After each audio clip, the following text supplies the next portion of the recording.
ಸ್ಥಳೀಯ ಏನಾಯ್ತು ಅನ್ನೋದು ಪ್ರಶ್ನೆ ಶುರುವಾಗಿದೆ. ಈಗ ಅದನ್ನ ಹುಡುಕಿಸ್ಬೇಕು. ಕಾಡಿನಲ್ಲಿ ಅವರು ಎಲ್ಲಿ ಬಿಸಾಕಿದ್ದಾರೆ ಗೊತ್ತಿಲ್ಲ, ಅದನ್ನು ಹುಡುಕಿಸ್ಬೇಕು. ಅದಕ್ಕೆ ಈಗಾಗಲೇ ಇಲಾಖೆಯವರು ಪ್ರಯತ್ನ ಮಾಡ್ತಿದ್ದಾರೆ. ಪರಿಹಾರ ಕೊಡೋ ವಿಚಾರದಲ್ಲಿ ಮತ್ತೆ ಅವ್ರಿಗೆ ಪುನರ್ವಸತಿ ಕಲ್ಪಿಸೋ ವಿಚಾರದಲ್ಲಿ ಸರ್ಕಾರ ತೋರಿಸ್ಕೊಂಡ ಮುತುವರ್ಜಿಯನ್ನ ಶಸ್ತ್ರಾಸ್ತ್ರಗಳನ್ನ ವಶಪಡಿಸಿಕೊಳ್ಳೋ ವಿಚಾರದಲ್ಲಿ ತೋರಿಲ್ಲ ಅಂತ ಇಲ್ಲ ಹೇಳ್ತಾ ಇರ್ತಾರೆ ಅಂದ್ರೆ ನಾವು ಮಾಡೋ ಕೆಲಸ ನಾವು ಮಾಡ್ತೇವೆ. ಈಗ ಶಸ್ತ್ರಾಸ್ತ್ರ ಹುಡುಕ್ಬೇಕು, ಎಲ್ಲಿ ಕಾಡಲ್ಲಿ ಇಟ್ಟಿದ್ದಾರೆ ಅಂತ ಅವ್ರನ್ನ ಕೇಳ್ಕೊಳ್ಬೇಕಾಗುತ್ತೆ. ಅವ್ರನ್ನ ಸಹಾಯನೂ ತಗೋಬೇಕಾಗುತ್ತೆ. ಅದನ್ನ ಕೇಳ್ಕೊಂಡು ಮಾಡ್ತಾರೆ.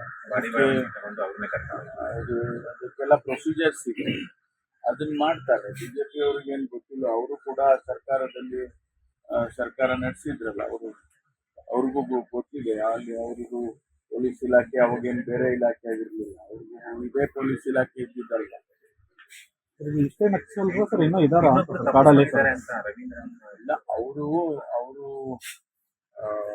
ನಮಗೆ ಸಿಕ್ಕಿದಂತ ಮಾಹಿತಿ ಪ್ರಕಾರ ಅವ್ರನ್ನ ಹೊರಗಾಕಿದ್ರು. ಅದೇನೊಂದು ಕಾರಣ ಗೊತ್ತಿಲ್ಲ, ಅದನ್ನ ಈಗ ಹುಡುಕಿಸ್ತಾ ಇದ್ದಾರೆ.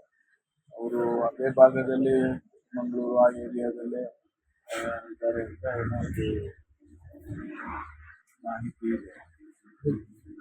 ಈಗ ನಕ್ಸಲ್ ಮುಕ್ತ ಅಂತ ಹೇಳ್ತೀವಿ ಸರ್, ಇಷ್ಟಕ್ಕೆ ಮುಗಿದ್ರ ಸರ್ ಬೇರೆ ಏನಾದ್ರು ಇದಾರ ಅನ್ನೋ ಮಾಹಿತಿ ಇಲ್ಲ, ಬೇರೆ ಏನು ನಮಗೆ ಇಲ್ಲಿವರೆಗೆ ಸಿಕ್ಕಿರೋ ಮಾಹಿತಿ ಪ್ರಕಾರ ಇವರೇ 6 ಜನ ಲಾಸ್ಟ್ ಅಂತ. ಹೊರಗಡೆಯಿಂದ ಬೇರೆ ರಾಜ್ಯದಿಂದ ಏನಾದ್ರು ಬಂದ್ರೆ ಅದನ್ನ ಮಾನಿಟರ್ ಮಾಡ್ತಾರೆ. ಕೆಲವು ಸಂದರ್ಭದಲ್ಲಿ ಒರಿಸ್ಸಾ ಕಡೆಯಿಂದ ಬರೋ ಸಾಧ್ಯತೆ ಇದೆ, ಅಥವಾ ಕೇರಳದಿಂದ ಬರೋ ಸಾಧ್ಯತೆ ಇದೆ. ಅದನ್ನ ಬಾರ್ಡರ್ನಲ್ಲಿ ಇನ್ಮೇಲೆ ಅದನ್ನ ಮಾನಿಟರ್ ಮಾಡ್ತಾರೆ. ಒಟ್ಟಾರೆ ಆ ನಕ್ಸಲಿಸಮ್ ಅನ್ನೋದೇನಿದೆಯಲ್ಲ ಅದನ್ನ ಡಿಸ್ಕರೇಜ್ ಮಾಡ್ತಕ್ಕಂಥ ಪ್ರಯತ್ನ ನಾವು ಸರ್ಕಾರದಲ್ಲಿ ನಾವು ಮಾಡ್ತೇವೆ. ಅದನ್ನೇ ಮುಖ್ಯಮಂತ್ರಿಗಳು ಹೇಳಿದ್ರು, ನಿಮ್ಮ ಹೋರಾಟ ಏನಿದ್ರು ಸಮಾಜದ ಮುಖ್ಯವಾಹಿನಿಗೆ ಬಂದು ಕಾನೂನಾತ್ಮಕವಾಗಿ ನಿಮ್ಮ ಹೋರಾಟಗಳನ್ನು ಮಾಡ್ಕೊಳ್ಳಿ, ಶಸ್ತ್ರಾಸ್ತ್ರ ಇಟ್ಕೊಂಡು ಹೋರಾಟ ಮಾಡೋದು ಬೇಡ ಅಂತೇಳಿ ಒಂದು ಅಪೀಲ್ ಮಾಡ್ಕೊಂಡಿದ್ದಾರೆ.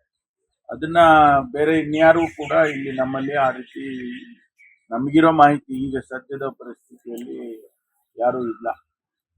ಈಗ ಸರ್ ಈಗ ನಕ್ಸಲ್ರಿಗೆ ಪ್ಯಾಕೇಜ್ ಕೊಟ್ಟ ಹಾಗೆ ಸರ್ ವಿಕ್ರಮ್ ಗೌಡ ಅವರ ಕುಟುಂಬದವರು ಪರಿಹಾರ ಕೇಳ್ತಾ ಇದ್ದಾರೆ. ಅದನ್ನು ಪರಿಶೀಲನೆ ಮಾಡ್ತಾರೆ. ಯಾಕಂದ್ರೆ ಅದು ಆ ಕೇಸೇ ಬೇರೆ ಇದೆ ಬೇರೆ. ಲೇಟೆಸ್ಟ್ ಹಾಗೂ ಇಂಟ್ರೆಸ್ಟಿಂಗ್ ಸುದ್ದಿಗಳಿಗಾಗಿ ಬಾಸ್ ಟಿವಿ ಕನ್ನಡ ಚಾನೆಲ್ನ ಸಬ್ಸ್ಕ್ರೈಬ್ ಮಾಡಿ. ಹಾಗೆಯೇ ಬೆಲ್ ಐಕಾನ್ ಪ್ರೆಸ್ ಮಾಡಿ. ಇದರ ಜೊತೆಗೆ ಫೇಸ್ಬುಕ್, ಇನ್ಸ್ಟಾಗ್ರಾಮ್, ಎಕ್ಸ್ನಲ್ಲೂ ಮಿಸ್ ಮಾಡದೆ ಫಾಲೋ ಮಾಡಿ.